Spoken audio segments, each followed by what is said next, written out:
What is up, everyone? It's Quinn here, and in this video I'm going to be going through my Week 7 tight end start sits. That means breaking down every single Week 7 matchup, 6 teams on bye, so it's going to be 13 games this week, talking about every fantasy-relevant tight end, and then listing them as either a start, fringe option, or a sit. The starts are the players you feel pretty confident throwing into your lineup. Sometimes it's a stretch at the tight end position because there's probably realistically only like 4 or 5 guys you actually trust, but we widen it a little bit. And then the fringe options, you may not feel great about them, but they're suitable like streaming options, back end tight end ones, high end tight end twos. If you guys enjoy the video, hit that like button, subscribe to the channel. But let's just dive right into it. We're going to start off with the Thursday night game, Jaguars taking on the Saints. And for the Jaguars here, I think Evan Ingram has established himself as a very solid start.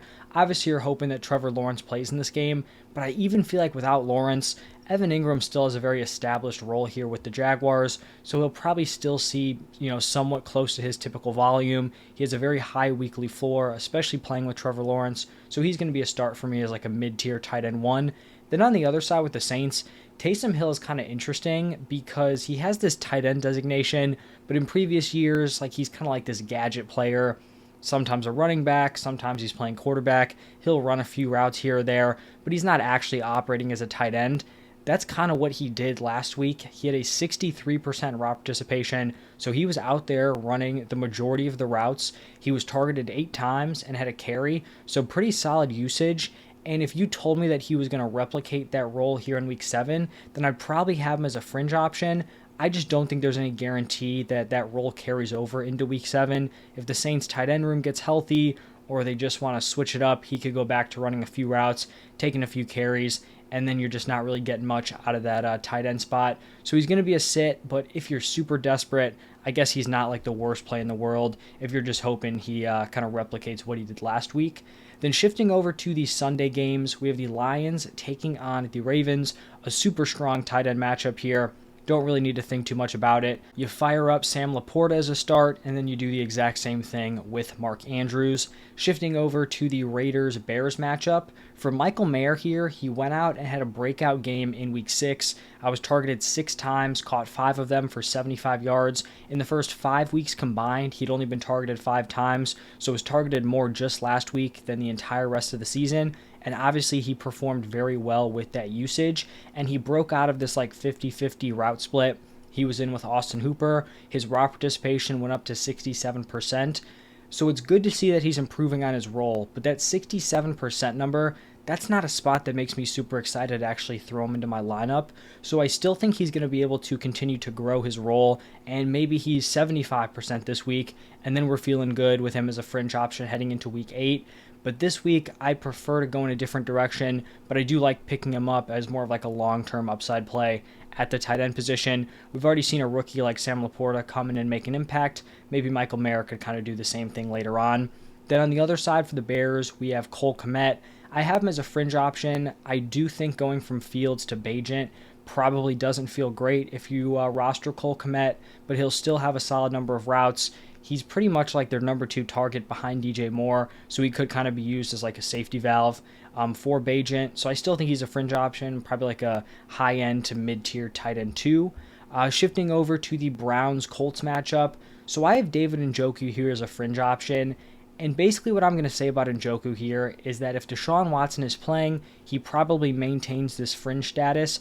If it is not Deshaun Watson and it's going to be like PJ Walker or Dorian Thompson-Robinson, I'm really not feeling great about David Njoku. The non-Deshaun Watson quarterback play has not been good. We've had 2 games. Both quarterbacks were pretty rough. So I feel like if Watson doesn't play, he's probably closer to a sit. I understand you might be desperate, but you just got to hope that Watson ends up suiting up here if you do plan on playing David Njoku. On the other side for the Colts, going to continue to sit Kylan Granson. Then shifting over to the Bills-Patriots matchup, I feel like the tight ends in this matchup have really kind of fallen off. These were guys that we were kind of high on after the first couple weeks of the season. So for the Bills, Dalton Kincaid did not play in the Week 6 game, so don't really know about his usage. His usage hadn't been great prior to that game, so he was going to be a sit for me heading into last week. Dawson Knox, even with Kincaid out, still didn't have a huge game, so can't feel super confident with either of those guys. Hunter Henry has fallen off to a sit here. He had a great start to the season, and it's not even necessarily his fault that he's now a sit. This Patriots offense is just so rough. So for the tight end position, you like at least some sort of touchdown upside. Not a lot of tight ends are getting consistent volume, so you want the potential touchdowns.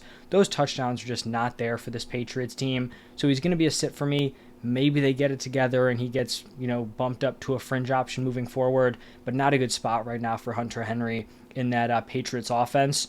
In the next matchup, we have another divisional game between the Commanders and the Giants, and I have Logan Thomas as a fringe option. He really didn't do much in week 6, but kind of comes with the territory with these fringe tight ends. They're not going to have a super high weekly floor, but just the week prior, he had a monster game against the Bears. There's not a lot of tight ends in this range that can give you that type of fantasy ceiling week to week, so I think you fire up Logan Thomas as like a fringe tight end 1.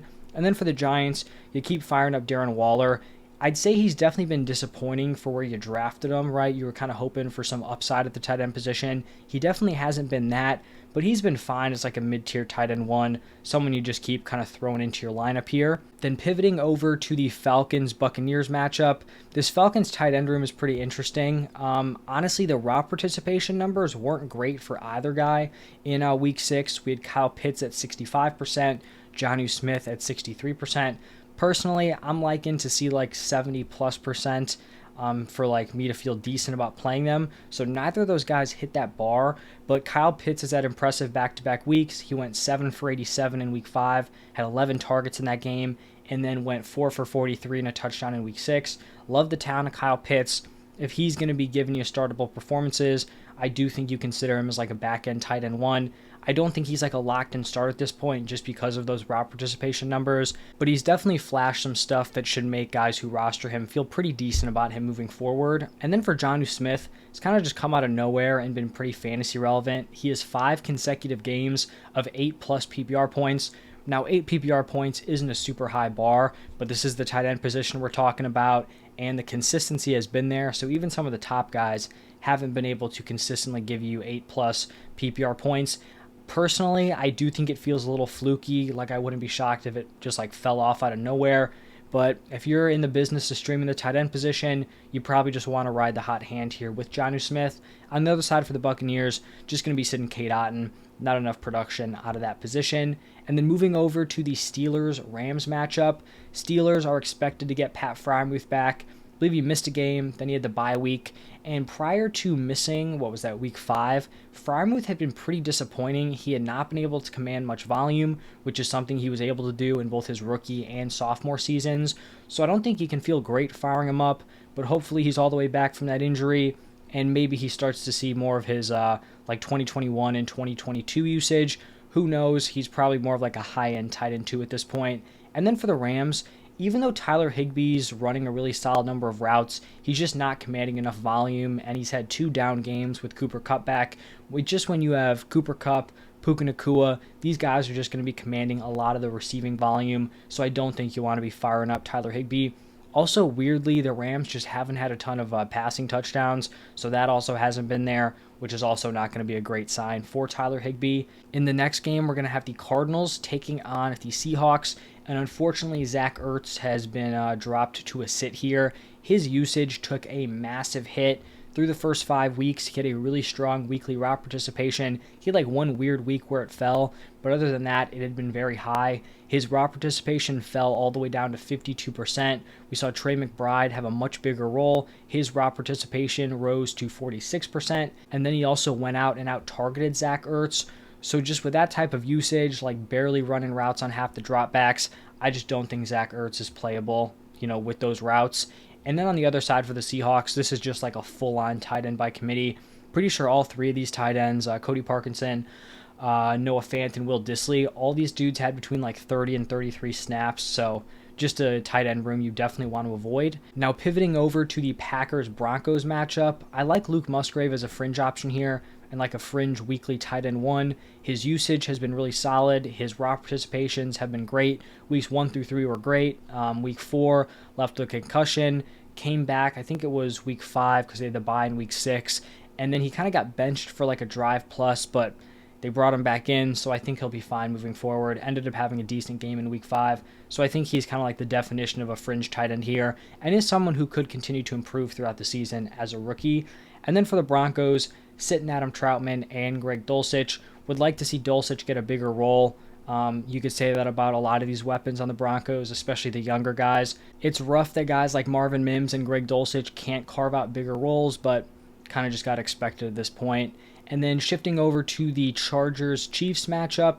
For the Chargers, going to be sitting Gerald Everett and Donald Parham. Neither guy is just running enough routes. Gerald Everett did get into the end zone on Monday Night Football, but just not enough volume, not enough of a weekly floor, and neither guy really has much of a weekly ceiling either unless they're catching like 2 touchdowns like I think Parham did earlier this season. And then on the other side, we have a very clear start with Travis Kelce, the tight end 1 moving forward. And then looking at the Sunday night game, we have the Dolphins taking on the Eagles. Durham Smythe, definitely going to be a sit, just not enough production there. And then for the Eagles, Dallas Goedert, after his monster Week 5 game, had a solid, decent performance in Week 6. He did kind of drop a screen pass that turned into a pick, but happens and doesn't really hurt you for fantasy. So I think you fire him up as like a mid to back end tight end 1. And then the final game of the week, a solid tight end matchup here, 49ers taking on the Vikings. For the 49ers and George Kittle, there's no doubt he's been pretty disappointing, aside from like the one monster 3 touchdown game. He's just in the spot here where he's competing with a lot of other weapons. He's going to get his sometimes, and then other games it's going to be other guys. You'd obviously like to see some consistency, but that's just really not what you drafted here with George Kittle. So you can't get into a spot where you start to sit him for some of these like fringe options because you can't catch his like 7 for 90 2 touchdown game when he's on the bench, because then you just like defeats the whole purpose of having him in the first place. So you keep firing him up and hope he gives you a boom week in your lineup. And then for the Vikings, you keep firing up TJ Hawkinson as a high-end tight end 1. And that is going to wrap it up for all 13 Week 7 tight end matchups. If you guys did enjoy the video, do me a huge favor, hit that like button. I also have my quarterback start sits up today. Running backs and wide receivers were posted yesterday if you guys are interested. But thank you all for stopping by, and I will see you in the next one.